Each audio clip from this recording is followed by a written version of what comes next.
Welcome back. Hey, why are you so far away? Come close. Come through. Come through. Well, no, not that close. Boundaries, please. That's better. Welcome back to Football Faras. We are still dribbling through the competition, finishing with finesse and doing the gritty in front of all our enemies. It's the funniest, most informative, let's keep it the funniest, football show on your screens. From Garangua to Gaborone, we've got your back. I'm Kate Nokwe. This week, we'll revisit all rivalries, check in on players who are cooking with gas, and we'll break bread with one of South Africa's most iconic stars. It's the show for fans, by the fans. But first, you know when you leave a tissue paper in your pants and then it goes for a wash? That's exactly what happens in this segment. It's Mo and Mo with the headlines. Did you defrost the chicken? Are you going to be in trouble when you get home and she realizes that you didn't frost the chicken? Yeah. Someone's sleeping. Okay, we need to do this quickly just so because I've got things to do. Someone's sleeping in the bathtub tonight. And I'm not talking about myself. Okay, let's just get this. All right. Our first host still calls a knuckleball a banana ball and gets his football tactics from super strikers. It's Mothebe. And our second host used to watch The Little Mermaid every night before he went to bed. And he slid tackle his uncle when he came back from the mountain. It's Mojak Lehoko. This is Rolling Subs, and these are your headlines. In our first story, the Norwegian cyborg strikes again. Erling Braut Haaland scored a hat-trick this past weekend.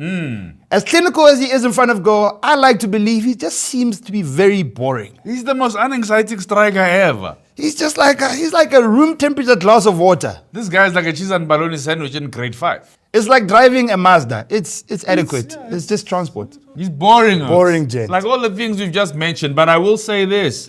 If you didn't have him in your fantasy team, you missed a golden opportunity. What are you doing? Yeah. In fact, guys, in our Smash Sports fantasy team, there is a brother. Mshana FC. Mshana FC, what are you doing? 29 points, my dog. Erling Haaland got more points than your team. By himself. By himself. We're not saying you're bad. We're saying you're In our second headline, the Blues hit Wolves for 6. Chelsea is the multi-bet that worked out. Ooh, that's so funny. You know, you just take the most random outcome. Just do this. It's a raffle. You are like, oh, Macedonia to beat Brazil? Give me that. You Gabon to beat Swaziland? I'll take a bit of that. And give me Peru to beat Germany's. Give me all of that. And the bookies like that will never happen. Little did they know. Surprise! Dogs. We signed 99 players. And the win is just one. Game of a life. You know what Chelsea are? Chelsea are that kid that has all the toys in their house, but they still get jealous and watch other kids playing with bricks. Yeah, they're like, oh, my father, they wouldn't even let me have a brick. And they got a PS5 controller. Their father buys that brick from your house. Yeah, grab Jonathan. For 75 million. My father doesn't even let us roll in the mud. No, it's not a choice, Jonathan. It's dirty where I live. Do you think I do that for fun? You're ungrateful, Jonathan. That's what you are. You are being Chelsea. In our final story, Ep2 Khune has been offered a non-playing role at Kaizer Chiefs. Chiefs! You guys are missing out on a golden opportunity to bring that legend back. Keep Ep2 Khune in the team. That guy will say fire things when you least expect it. And he'll teach the youth all the lessons they need to learn. The likes of slang, he'll come up and say things like, "What's poppy, my dog?" Remember that video? What's poppy? Kuzu, I can't hear you. Hey. Kuzu, I can't hear you, my brother. I'm saying what's popping. Puppy is popping, my brother. The puppy is popping, man. You know, like always. What's poppy? What's poppy? No, what's popping? What's poppy? Poppy. P-O-O-P-P-Y, man. Let this guy speak to the youth and give them advice. He'll be like, yo, no cappies, man. No caps, no cappies. What's poppy? Sorry? What's poppy? Buffon, 46, still playing. I agree with that. Cristiano Ronaldo, still playing. Ezrom Nyandoro, 45. Not playing, but I just want to let you know, I love that man. What's that? Wait, that's not on the script. Son, let's shout out to Ezrom Nyandoro any chance I get. I know, but what's he got? Name a better name than Ezrom Nyandoro. Betwele Makatini.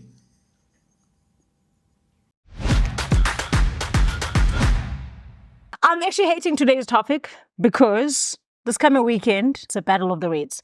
Man United versus Liverpool. The battle for third, as I like to call it. Oh, wow. Yeah. Start us off, Morena Mothupi. For me, it's just good. Whoever wins, for me, is joy.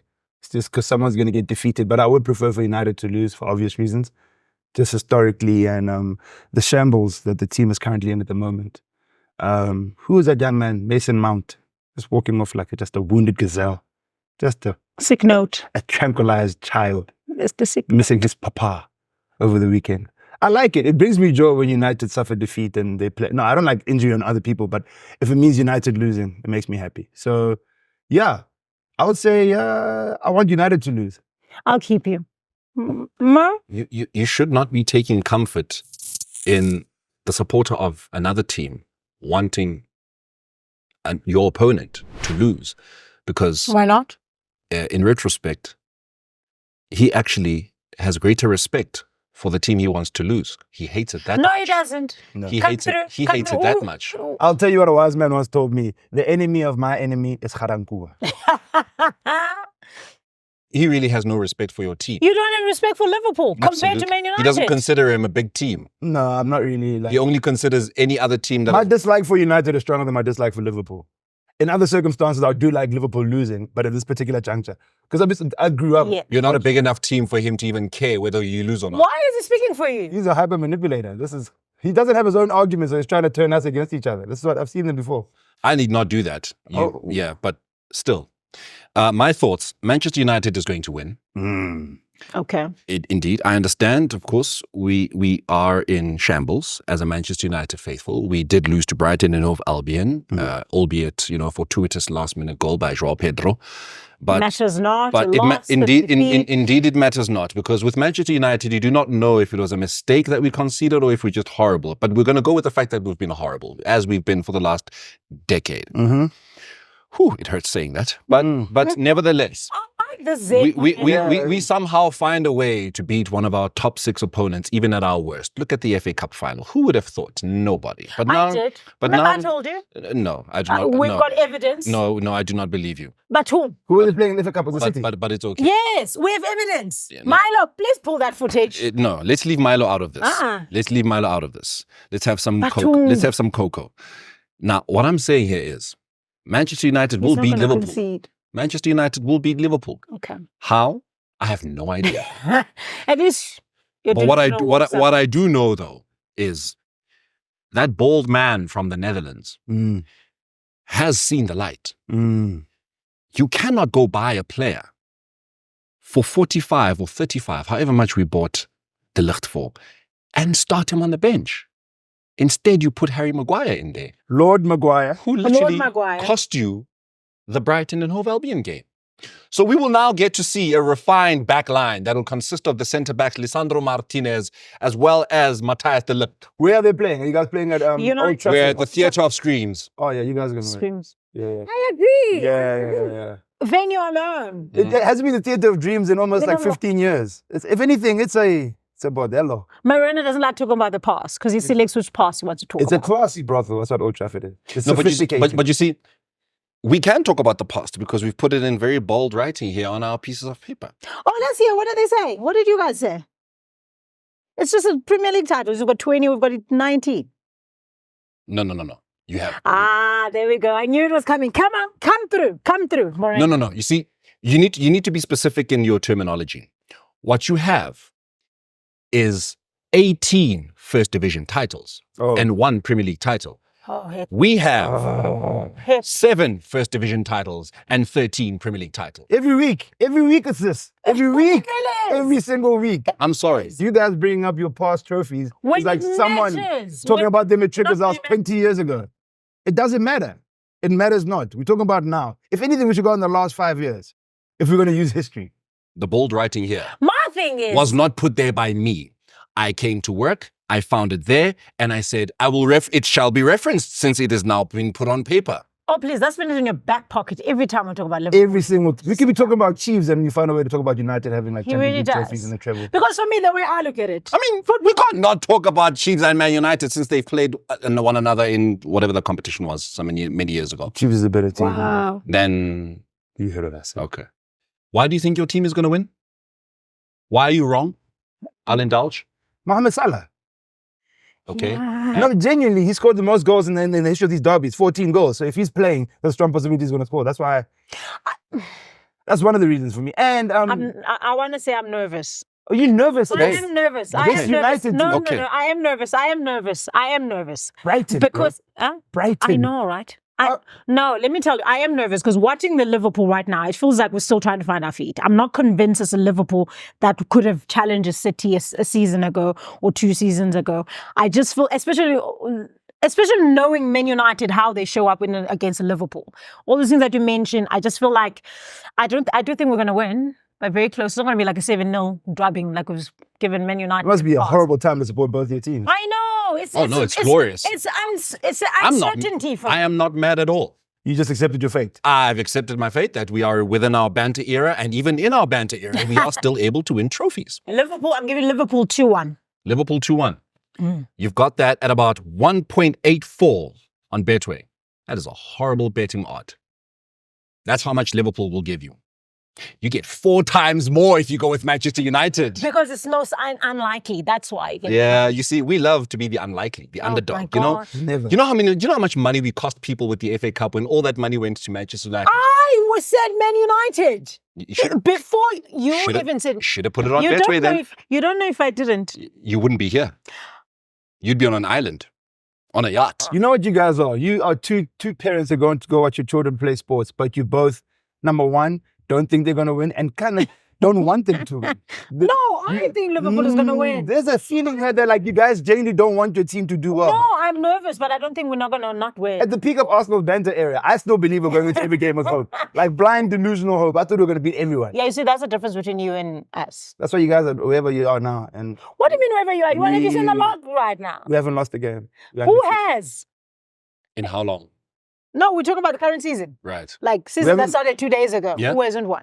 Who has lost a game? Oh, no, we've lost a game. Thank you. So why are you comparing me to them? I haven't conceded a goal, personally. Oh, no, we're getting all our boogers out now. No. Seeing our nose, we're going to be nice and good after Christmas. Oh, 7-0 Liverpool. Yo, there you go. 7-0, damn it, Liverpool. That's Mohamed Salah looking for that hat trick one more time. Yes. 4 times the odds if you go for Manchester United. Thank me. What's the score? 1-0.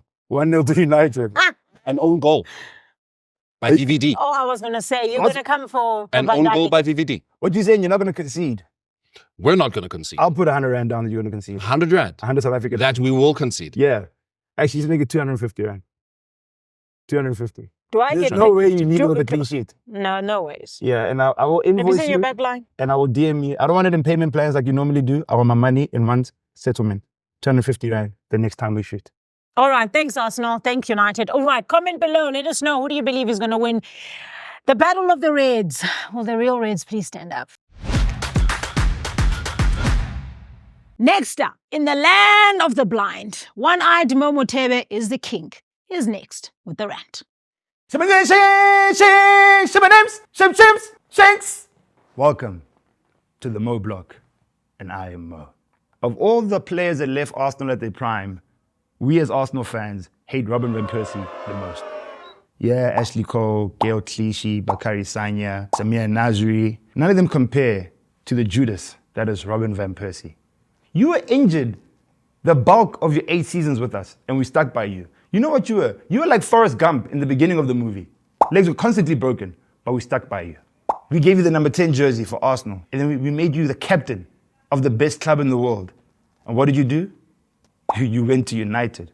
We stuck with you when your little fragile Dutch malnourished body was crumbling at the seams at every chance you had. You had cheese curls for ligaments. Cheese curls that were fermented in water, soft, breakable. Cheese curls that were in a child's mouth for a very long time, just moist. And that's what your legs were. You had spaghetti legs, just breakable, soft, adaptable in water. But we stuck by you because we're good people. You ungrateful. No, but it's fine. It's fine. No, it's fine. It's fine. No, it's fine. It's fine.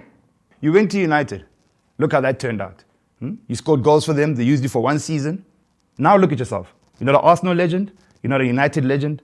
I wish you go to a vegan restaurant and they put meat inside your meal. I wish you go to a really nice, fancy restaurant in Rotterdam. I mean, just a lavish Michelin star restaurant and then you bite your tongue during the starters. Now you can't enjoy the rest of the meal. You have to go home because your little fragile tongue is bleeding. I hope you don't enjoy that 5-star restaurant. I hope in the coming months, Rasta does a painting of you. Rasta painter than Persie.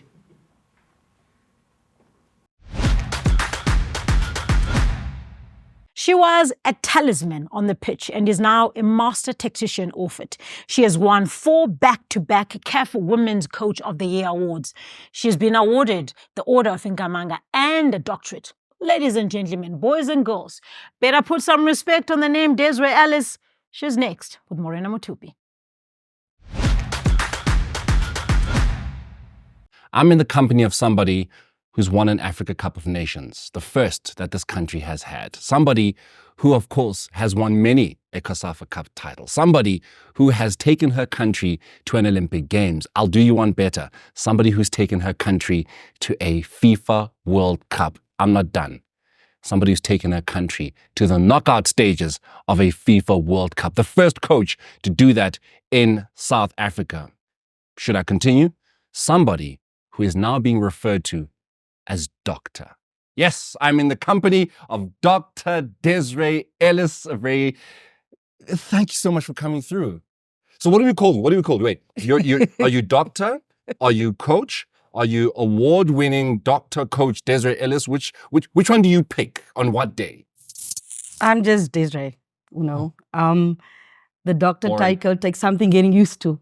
I was at an event and Natasha Tickles was saying, doctor, and I just kept walking and I realized, oh my goodness, she's talking to me. Yeah. And I turned around and I said, I'm sorry, I'm still getting used to it, but some people call me Dr. C, obviously for Dr. Coach, but I'm Coach Des. Do you feel that this recognition that you've gotten now, especially with the doctorate, has been a long time coming? You've deserved it for a long time, or everything happens when it should? That's what I believe also. Everything happens when it should, because I'm not here by default. I got baptized in an incubator, premature 7 months.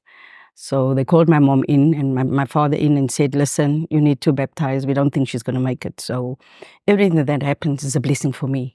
I mean, I played in the national team for 10 years and I only picked up 32 caps. Now you almost get 16 in 1 year.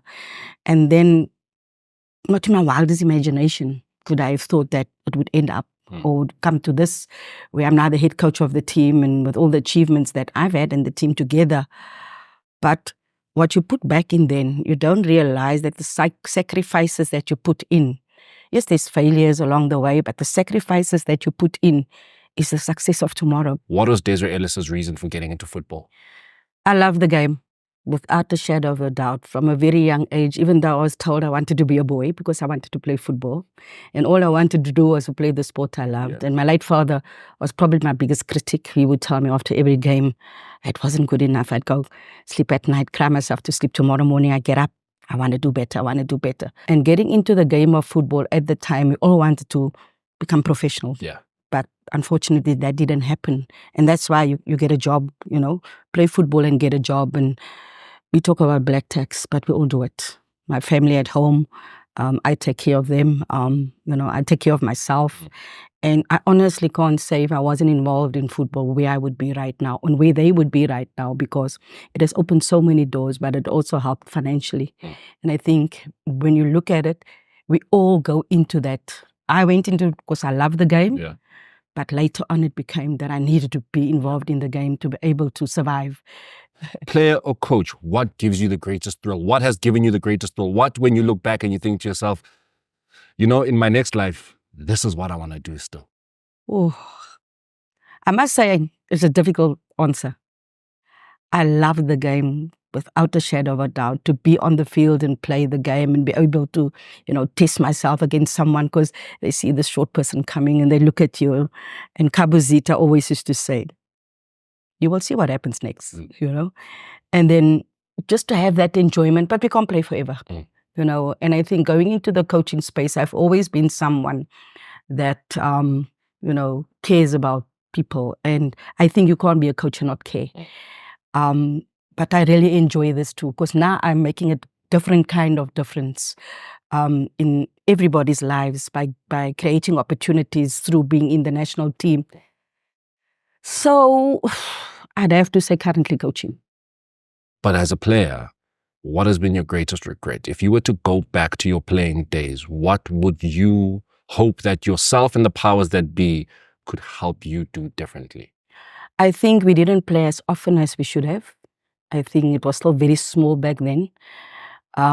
We'd only play when there's a competition. And I think for the group of people that we were, players that we were, I think at the time we deserved more. It was a fantastic group of players. In the beginning, of Achilles Atoles, Kabuzitas, Joanne Solomons, all of those players in the beginning. Porsche obviously came in 2000. But the group of players that was there, I didn't think we didn't play often enough. We obviously won first trophy only in, at the COSAFA Cup in 2002, way back. And obviously, the other thing is not going to a major international tournament with that group. What do you regard to be your greatest success as the coach of the national team so far? Oh, you've made that answer very difficult. I just love asking difficult questions. I'm good at this. Qualifying for the World Cup was big. Going to the round of 16 was bigger, but I have to say the WAFCON. Really? We've been to the final 5 times. I was part of that.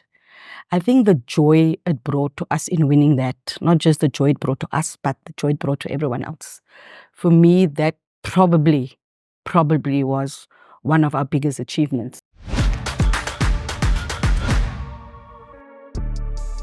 Bye! Sayonara. Nihlale kakuhle. Adios. You get the drift, but don't miss us. We'll be back soon. But should you miss us, like and subscribe on our YouTube page. Leave us all the nice comments. Our mothers watch this, so be nice.